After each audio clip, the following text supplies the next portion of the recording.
Santapan Harian Jumat 8 Mei 2020. Hari ini kita akan membaca bilangan pasalnya yang ke-16. Namun, kita akan membacanya pada ayatnya yang pertama hingga ayat yang kedua dan diteruskan pada ayat yang ke-23 hingga ayatnya yang ke-35. Sebelumnya, mari kita berdoa. Sabdamu adalah suluh langkah kami.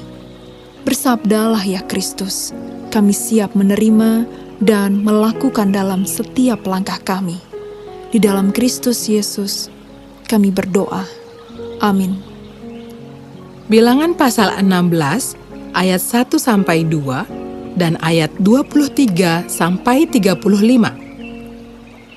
Korah bin Yizar bin Kehat bin Lewi beserta Datan dan Abiram, anak-anak Eliab, dan On bin Pelet, ketiganya orang Ruben, mengajak orang-orang untuk memberontak melawan Musa, beserta 250 orang Israel, pemimpin-pemimpin umat itu, yaitu orang-orang yang dipilih oleh rapat, semuanya orang-orang yang kenamaan.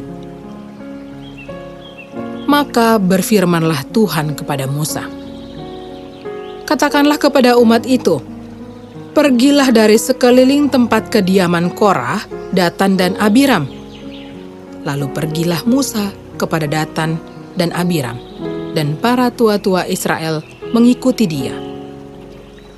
Berkatalah ia kepada umat itu, baiklah kamu menjauh dari kemah orang-orang fasik ini, dan janganlah kamu kena kepada sesuatu apapun dari kepunyaan mereka, supaya kamu jangan mati lenyap oleh karena segala dosa mereka. Maka pergilah mereka dari sekeliling tempat kediaman Korah, Datan dan Abiram. Keluarlah Datan dan Abiram, lalu berdiri di depan pintu kemah mereka bersama-sama dengan istrinya, para anaknya, dan anak-anak yang kecil. Sesudah itu berkatalah Musa, dari hal inilah kamu akan tahu bahwa aku diutus Tuhan untuk melakukan segala perbuatan ini, dan hal itu bukanlah dari hatiku sendiri. Jika orang-orang ini nanti mati seperti matinya setiap manusia, dan mereka mengalami yang dialami setiap manusia, maka aku tidak diutus Tuhan. Tetapi jika Tuhan akan menjadikan sesuatu yang belum pernah terjadi, dan tanah mengangakan mulutnya, dan menelan mereka beserta segala kepunyaan mereka, sehingga mereka hidup-hidup turun ke dunia orang mati, maka kamu akan tahu bahwa orang-orang ini telah menista Tuhan. Baru saja ia selesai mengucapkan segala perkataan itu, maka terbelahlah tanah yang di bawah mereka. Dan bumi membuka mulutnya dan menelan mereka dengan seisi rumahnya, dan dengan semua orang yang ada pada Korah, dan dengan segala harta milik mereka. Demikianlah mereka dengan semua orang yang ada pada mereka turun hidup-hidup ke dunia orang mati, dan bumi menutupi mereka, sehingga mereka binasa dari tengah-tengah jemaah itu.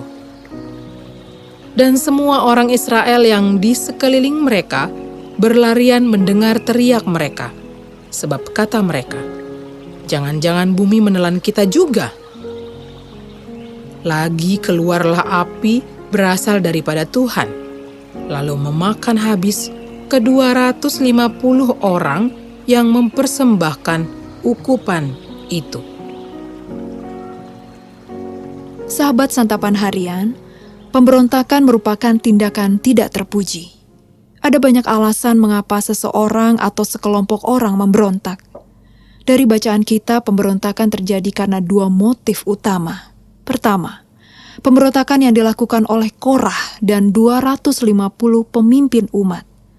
Mereka tidak suka dengan kepemimpinan Musa dan Harun. Alasannya, mereka tidak puas dengan posisi dan jabatan mereka sebagai pengurus perabot kemah pertemuan. Mereka sangat berambisi untuk meraih jabatan imam. Hal ini membuat mereka iri hati dan cemburu, lalu menuduh Musa dan Harun meninggikan diri. Kedua, pemberontakan Datan dan Abiram terhadap Musa. Mereka kecewa terhadap Allah yang sampai saat itu tidak menepati janjinya. Perasaan kecewa itu mereka lampiaskan kepada Musa. Dalam kemarahan, mereka berdua memfitnah Musa, berencana membinasakan seluruh orang Israel. Sepintas kita hanya melihat mereka memberontak terhadap Musa dan Harun. Padahal secara tidak langsung mereka memberontak terhadap Allah.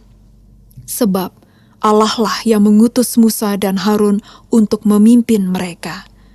Mereka tidak mau tunduk dan taat kepada Allah, melainkan memaksakan ambisi dan keinginan hati sendiri.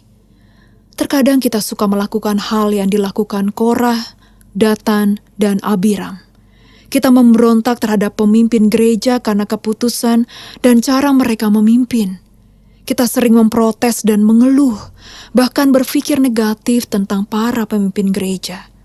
Tidak sedikit dari kita yang diam-diam membangkang terhadap peraturan gereja.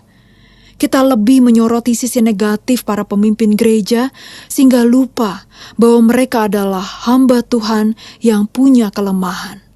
Lalu kita kehilangan rasa hormat dan tidak menghargai mereka. Kita perlu membuang sikap semacam itu. Kita perlu belajar untuk dipimpin dan memaklumi kelemahan pemimpin sebagai manusia. Saling memahami antara yang memimpin dan yang dipimpin merupakan hal penting. Mari kita berdoa. Ajar kami untuk saling memahami dan peduli. Di dalam kasih-Mu Kristus, kami memohon. Amin.